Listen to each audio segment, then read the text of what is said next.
Je pense que la définition la plus juste des zones humides, c'est les zones où il y a une présence d'eau.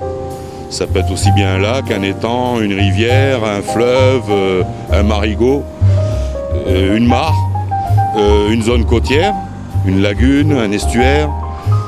Je pense que c'est tout cela qui définit une zone humide.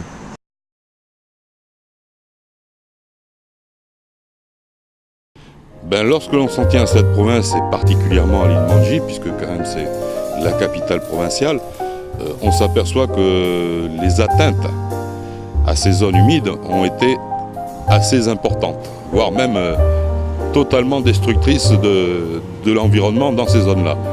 Il faut savoir que les zones humides, ici on a la représentation de deux zones humides en définitive, puisqu'on a la partie, je vais dire, estuaire, embouchure et lagunaire, hein, et nous avons aussi des marigots et des lacs.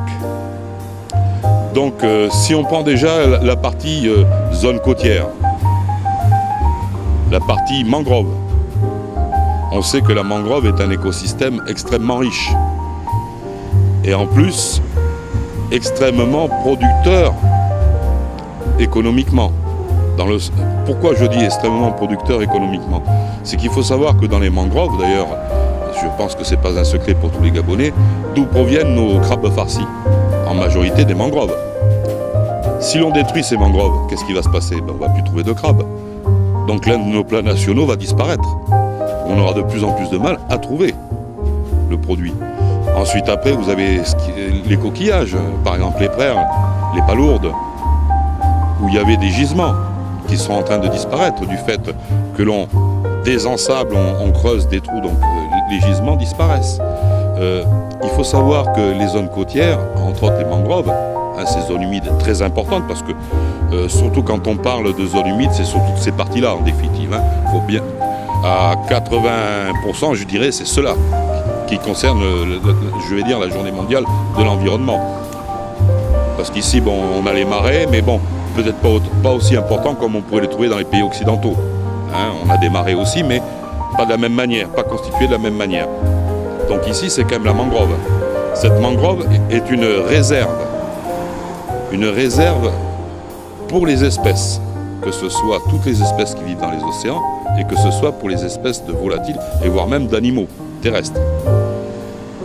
Cette réserve, si on la détruit, comme ça a été le cas dans certains endroits de notre île, hein, et même dernièrement, on a coupé pas mal d'hectares de mangroves,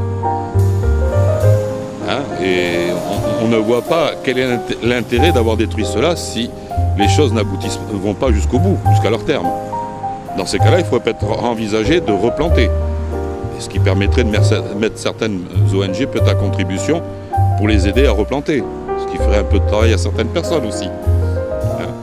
Donc, comme je vous disais, c'est quand même d'abord un centre, c'est une réserve pour l'un des écosystèmes les plus riches, tout ce qui est poissons, crustacés, animaux marins, terrestres, parce qu'on peut trouver des hippopotames, on peut trouver pas mal de choses. Trouver un hippopotame sur l'île Mandji, je peux dire, vous allez chercher longtemps. Il y en a encore quelques-uns, mais plus beaucoup. Aériens, bon ben les oiseaux, il en reste encore pas mal, mais peu à peu cela disparaît. Si on enlève la zone où ils viennent se reproduire, où ils viennent se reposer, ils disparaissent. Donc c'est pour ça que c'est important. Mais en plus, après, il y a aussi un phénomène économique. C'était une ressource pour pas mal de gens dans notre ville, cette zone-là. C'est une ressource qui disparaît. Ensuite, après, il ne faut pas oublier aussi que c'est une zone qui protège notre côte de l'érosion. Tous les phénomènes que vous voyez, d'ailleurs, même ici, d'ailleurs, la preuve, pourquoi ici, on a été obligé de mettre cette protection face à qui ne va pas durer très longtemps, mais on a mis une protection pour pas que la mer ronge. C'est parce que quelque part, on a déplacé les courants qui amenaient du sable. Alors, au lieu que ce sable vienne, eh bien, il est pris ici pour être amené ailleurs. Dans la ville, il y avait des zones de mangroves qui ont disparu totalement, comme à Libreville d'ailleurs aussi. Je sais que dans la ville de Libreville, il y a des zones de mangroves. Il y avait des zones de mangroves qui ont pratiquement disparu. Port-Gentil, c'est pas difficile, vous aviez avant la Sogara, c'était une zone de mangrove, c'était pas une grande plage comme ça. On appelait à l'époque le Dahu, c'était une zone de mangrove. Toute cette zone-là a été spoliée de son écosystème. Au profit de quoi? De quelques maisons, d'une industrie. Mais l'industrialisation de cette zone-là n'a fait que provoquer tout ce que l'on trouve maintenant sur la côte de Port-Gentil. Toute la partie de ville de Port-Gentil qui est attenante à la côte s'érode. Et ce ne sont que des phénomènes qui ne peuvent que s'amplifier, en plus avec le changement climatique. Hein? Donc je pense qu'on a conscience, on commence à prendre conscience de ces problèmes-là, apportons des solutions viables et durables. Souvent je pose la question, qu'est-ce qu'on a prévu pour Port-Gentil? Puisque la côte s'érode, le niveau de l'eau monte, qu'est-ce qu'on a prévu pour Port-Gentil pour l'avenir? Donc c'est une ville qui est appelée à disparaître sous les eaux. Je pense que ce n'est pas le but d'une ville quand elle se crée. Et même des autorités locales. Puisque la définition d'un politicien, c'est ceux qui prévoient, qui gèrent le quotidien, mais qui prévoient le futur. Donc la balle est dans leur camp.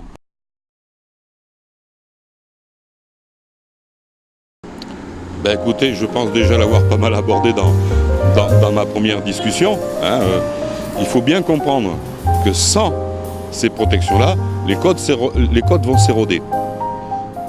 Ça, c'est clair. Et le changement climatique, même si dans certains pays maintenant on récuse le changement climatique, hein, il est bien là. Il est réel, la montée des eaux s'effectue. D'ailleurs, vous voyez quand même les images qui paraissent maintenant un peu partout dans les différents sites, que ce soit environnementalistes ou même officiels, où on voit la banquise devenir complètement diluée, disloquée, et que toutes ces eaux, toute cette glace est en train de fondre pour alimenter les océans. Et l'eau, c'est comme un verre. Hein. Si on met un glaçon qui est déjà pratiquement plein dans un verre, ce glaçon, tôt ou tard, quand il va fondre, va faire déborder le verre. Donc l'eau, il faut bien qu'elle aille quelque part. Ben, elle se répandra dans les zones les plus basses. Les zones les plus basses, c'est des zones comme Port-Gentil, l'île Manji, comme les îles du Pacifique, comme les îles des Caraïbes, comme les Antilles, comme toutes ces îles, et comme toutes les villes côtières. C'est là où vont se créer des problèmes. Sur les portions de 10 à 15 km des zones côtières dans tous les pays du monde, il y aura, pour tous les pays qui ont un accès à l'océan ou aux mers, vont avoir des problèmes à gérer. Et ces problèmes-là, il faut vraiment se mettre au travail. Comme je disais déjà longtemps dans une autre interview, je disais, prenons le cas des îles dans le Pacifique, Kiribati, vous en avez entendu parler, Seychelles, Maldives, tout ça. Toutes ces îles-là ont déjà des projets de financement, de protection de leur île, et voire même peut-être de déménagement des populations. Ce qui va amener un flux migratoire, voire même peut-être la disparition de certains micro-États, dont on parle déjà des îles Marshall, on parle déjà de Kiribati, qui ont déjà acheté des terres dans d'autres pays pour pouvoir reloger une population ainsi qu'un État. Tout cela va poser des problèmes dans le futur, qui seront extrêmement difficiles à résoudre. Parce que quand on achète une terre, c'est vrai qu'on est propriétaire, mais imaginez un propriétaire qui devient un État, autre que celui qui accueille, ça va poser de sérieux problèmes. Et tout ça est lié au changement climatique et à toutes ces zones que l'on a déforestées, parce qu'on a déforesté, travaillé au niveau industriel, où on a retiré du sable, où on a excavé, où on a fait des tas de choses. C'est pas pour rien qu'actuellement, on est enclin à dire qu'il faut protéger à tout prix les mangroves. Et c'est pour ça qu'actuellement, il y a de grands programmes de replantation de mangroves dans le monde entier. Parce qu'on s'est aperçu que sans cela, ben, la côte, elle va être sérieusement érodée. Et ça devient en plus un milieu stérile. Une fois que la mer a atteint, c'est fini. Parce qu'il ne faut pas oublier quand même que la mangrove est aussi quand même un milieu très, très actif.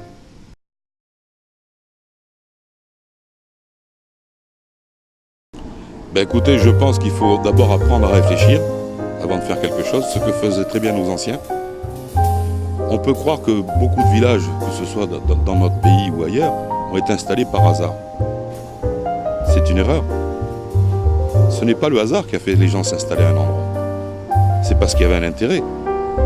Un intérêt d'abord au départ alimentaire, parce qu'ils avaient la mer à proximité, la mangrove à proximité, la terre à proximité et la forêt. C'est pas pour rien qu'on s'est installé à un endroit. Donc il faut d'abord bien réfléchir. Nos anciens, ils étaient peut-être plus intelligents que nous, à la limite. Nous, on a peut-être beaucoup de techniques, beaucoup d'ingénieurs, beaucoup de tas de choses, mais eux avaient la sagesse. La sagesse de quoi? Des gens qui vivent à un endroit et qui savent que l'on peut aller jusqu'à un certain niveau et ne pas le dépasser. Et ça, c'est important. Et pour nos autorités, je dirais qu'il est simple. Il faut qu'ils prennent conscience de ce phénomène et qu'ils le prennent à bras-le-corps. Ça veut dire interroger des gens compétents, des gens ressources, comme on dit, prendre les dispositions qui s'imposent, parce que ça, c'est quand même l'avenir de notre ville et de notre île, face aux défis qui arrivent et qui sont même déjà en marche. Et ça, il n'y a qu'eux qui peuvent prendre les décisions. On ne peut pas leur imposer.